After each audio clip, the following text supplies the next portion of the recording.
അഹമ്മദാബാദിലെ പിച്ചിൽ ഇന്ത്യയുടെ പോരാട്ടം 111 റൺസിൽ അവസാനിക്കുമ്പോൾ അത് വെറുമൊരു തോൽവി മാത്രമായിരുന്നില്ല, ഒരുപാട് ചോദ്യങ്ങൾക്കുള്ള തുടക്കം കൂടിയായിരുന്നു. 76 റൺസിന്റെ ഈ കനത്ത പ്രഹരം ഇന്ത്യക്ക് നേരെ ഉയർത്തുന്നത് തന്ത്രങ്ങളിലെ പാളിച്ചകളെക്കുറിച്ചുള്ള വിരൽ ചൂണ്ടലുകളാണ്. അജയ്യരെ കുതിച്ച ടീം ഇന്ത്യയെ ദക്ഷിണാഫ്രിക്ക പിടിച്ചുകെട്ടുമ്പോൾ സ്റ്റേഡിയത്തിലെ ക്യാമറ കണ്ണുകൾ തേടിയത് ഡഗ്ഔട്ടിലെ ഒരു മുഖമായിരുന്നു, സഞ്ജു വിശ്വനാഥ് സാംസണിൻ്റേത്. കളിക്ക് മുൻപ് സഞ്ജുവിനെ പറ്റിയുള്ള ചോദ്യത്തിന് സൂര്യകുമാർ യാദവ് നൽകിയ ചിരികലർന്ന മറുപടി ഇപ്പോൾ ആരാധകർക്കിടയിൽ വലിയ ചർച്ചയാവുകയാണ്. സഞ്ജുവിനെ ടീമിൽ ഉൾപ്പെടുത്തുന്നതിനെ പരിഹസിച്ചവർക്ക് അഹമ്മദാബാദിലെ സ്കോർ ബോർഡ് നൽകുന്ന മറുപടി എന്താണ്?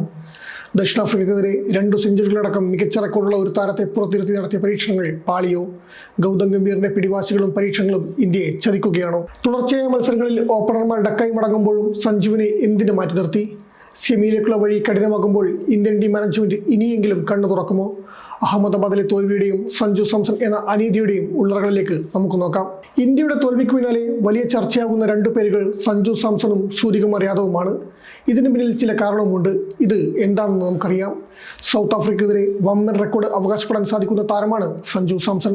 2 സെഞ്ചുറി അടക്കം നേടിയിട്ടുള്ള സഞ്ജു മോശം ഫോമിലുള്ള അഭിഷേക് ശർമ്മയ്ക്കോ, മോശം സ്ട്രൈക്ക് റേറ്റിൽ കളിക്കുന്ന തിലക് വർമ്മയ്ക്കോ, ഫിനിഷറായി കളിക്കുന്ന റിങ്കു സിംഗിനോ പകരം പ്ലേയിങ് ലെവലിലേക്ക് എത്തുമെന്നാണ് എല്ലാവരും പ്രതീക്ഷിച്ചിരുന്നത്. എന്നാൽ സൗത്ത് ആഫ്രിക്കൻ പൂരിന് മുന്നിലുള്ള വാർത്താ സമ്മേളനത്തിൽ സഞ്ജുവിനെ പരിഹസിക്കുന്ന തരത്തിലാണ് സൂര്യകുമാർ സംസാരിച്ചത്.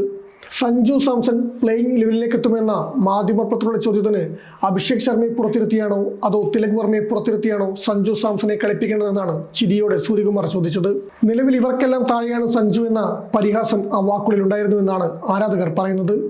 എന്നാൽ ഇന്ത്യ ദക്ഷിണാഫ്രിക്കയ്ക്കെതിരെ തോൽവി ഉറപ്പിച്ചതോടെ സൂര്യകുമാറിന്റെ മുഖത്ത് ആ ചിരി കാണുന്നില്ലായിരുന്നു. ഏറെ നാളുകൾക്ക് ശേഷം വളരെ നിരാശനായി സൂര്യയെ കാണപ്പെട്ടത് അഹമ്മദാബാദിലാണ്. സൂര്യയും ഗൗതം ഗംഭീറും സൂപ്പർ താരങ്ങളുമെല്ലാം ഇരിക്കുന്ന ഡഗ്ഔട്ടിലെ ആദ്യ നിരക്ക് പിന്നിലായി മറ്റൊരാൾ നിസ്സഹായനായി ഇരിപ്പുണ്ടായിരുന്നു. സൗത്ത് ആഫ്രിക്കയ്ക്കെതിരെ അതുല്യമായ റെക്കോർഡുണ്ടായിട്ടും ബെഞ്ചിലിരിക്കേണ്ടി വന്ന ആ താരത്തിന്റെ പേര് സഞ്ജു സാംസൺ എന്നാണ്. ഇന്ത്യ തകർന്നടിയുമ്പോൾ നിരാശയോടെ ഒന്നും മിണ്ടാനാവാതെ ഡഗ്ഔട്ടിലിരിക്കുന്ന സഞ്ജുവിനെയാണ് കണ്ടത്. പലതവണ ക്യാമറ കണ്ണുകൾ സഞ്ജുവിൻ്റെ മുഖത്തേക്ക് പാഞ്ഞു. ഓരോ തവണ വിക്കറ്റ് വീഴുമ്പോഴും സഞ്ജുവിലേക്കാണ് ക്യാമറ ഫോക്കസ് ചെയ്തത്. കാരണം അവർക്കറിയാമായിരുന്നു ഇതിനു മുമ്പ് സഞ്ജു സൗത്ത് ആഫ്രിക്കയ്ക്കെതിരെ എന്താണ് ചെയ്തതെന്ന്. എന്നാൽ ഇതൊന്നും കണ്ടില്ലെന്നടിക്കുന്ന ടീം മാനേജ്മെന്റാണ് ഇപ്പോഴുള്ളതെന്ന് പറയാതിരിക്കാനാവില്ല. ഗൗതം ഗംഭീറിന്റെ പിടിവാശികൾ പലപ്പോഴും ഇന്ത്യയെ ചതിച്ചിട്ടുണ്ട്. എന്തുകൊണ്ടോ T20 ഫോർമാറ്റിൽ പലപ്പോഴും അദ്ദേഹത്തിന്റെ പരീക്ഷണങ്ങൾ ഫലം കണ്ടിരുന്നു. പക്ഷേ അഹമ്മദാബാദിൽ ഗംഭീറിന്റെ തീരുമാനങ്ങളെല്ലാം പാളി. നിലവിലെ റണ്ണറപ്പുകളായ സൗത്ത് ആഫ്രിക്കയ്ക്കെതിരെ ഏറ്റവും മികച്ച പ്ലേ 11 കളിപ്പിക്കുന്നതിന് പകരം തന്ത്രപരമായ നീക്കം നടത്തി പരീക്ഷണത്തിന് തയ്യാറായത് എന്തുകൊണ്ടാണെന്നാണ് ആരാധകർ ചോദിക്കുന്നത്. അക്ഷർ പട്ടേലിനെ പ്ലേയിങ്ങിൽ നിന്ന് അറിഞ്ഞതും എന്തടിസ്ഥാനത്തിലാണെന്നാണ് ആരാധകർ ചോദിക്കുന്നത്. സഞ്ജു സാംസൺ ഓപ്പണറാവാത്ത ഈ T20 ലോകകപ്പിലെ 4 മത്സരത്തിലും ഓപ്പണർമാർ ഡക്കിന് പുറത്തായെന്നതാണ് എടുത്തു പറയേണ്ട കാര്യം. 3 തവണ അഭിഷേക് ശർമ്മയും 1 തവണ ഇഷാൻ കിഷനും ഡക്കായി. സഞ്ജുവും ഇഷാനും ഓപ്പണറായി ഇറങ്ങിയ നമീബിയക്കെതിരെ മത്സരത്തിൽ മാത്രം ഇത് സംഭവിച്ചില്ലെന്നാണ് എടുത്തു പറയേണ്ടത്. സൗത്ത് ആഫ്രിക്കയ്ക്കെതിരായ തോൽവിയിൽ നിന്നെങ്കിലും ഇന്ത്യ പഠിക്കുമെന്ന് കരുതാം.